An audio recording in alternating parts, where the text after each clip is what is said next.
মারেন না আর মারেন না, মেয়ের একে তো জোর করে বিয়ে দিতেছেন, বুড়া বুড়ার লগে আবার মারতেছেন।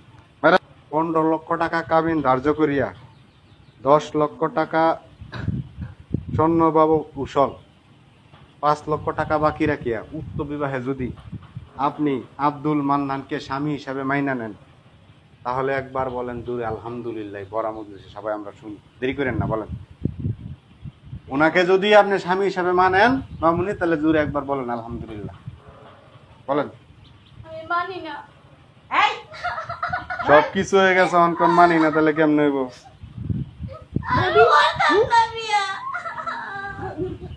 মারেন না আর মারেন না, মেয়ের একে তো জোর করে বিয়ে দিতেছেন, বুড়া বুড়ার লগে আবার মারতেছেন। মারেন না মামুনি,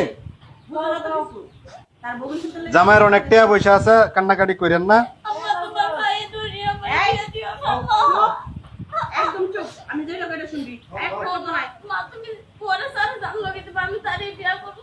ওর কাছে তো বিয়ে বসতে হবে, অন্য কোন বিয়ে করব। চুপ। বলেন বলেন বলেন বলেন আলহামদুলিল্লাহ বলেন, ভাই বলেন। মা এবং করো না মা, তুমি তো আমার মা। আরে আপনার একটু বুঝান না, দিকে তামসা দেখতেছেন, বুঝান একটু মেয়েটারে। তুমি এত আমার একটু বুঝা না। যাতে মা এই চুপ থাক। বলে বলো মামুনি, বলে লো, সাইন দিছ, টিপ সই দিছ, সব হয়েছে, খালি আলহামদুলিল্লাহ বলে আলাও। দিয়ে দিবি এমনি, আর কবুল ফোন লাগবে না। 15 লক্ষ টাকা কাবিন ধার্য করিয়া 10 লক্ষ টাকা উসল স্বর্ণ বাবদ 5 লক্ষ টাকা বাকি রাখিয়া আব্দুল মান্নান সাহেবকে যদি তুমি স্বামী হিসাবে মাইনা থাকো, জোরে একবার বলো আলহামদুলিল্লাহ। মা বলো বলো। আমাকে বেলা শেষ, আমরা যামোগা। আমরা এগুলো কান্নাকাটি দেখতে আসিনি।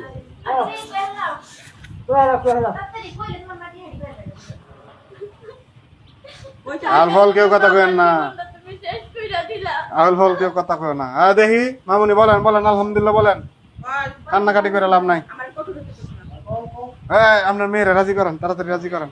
বলেন বলেন মামুনি, কবুল বলেন, দেরি করেন না গো, নামাজের টাইম হয়েছে, যাইতে হবে আমার। এই যে তাড়াতাড়ি বল, কালি সব কতক্ষণ বসে থাকবো?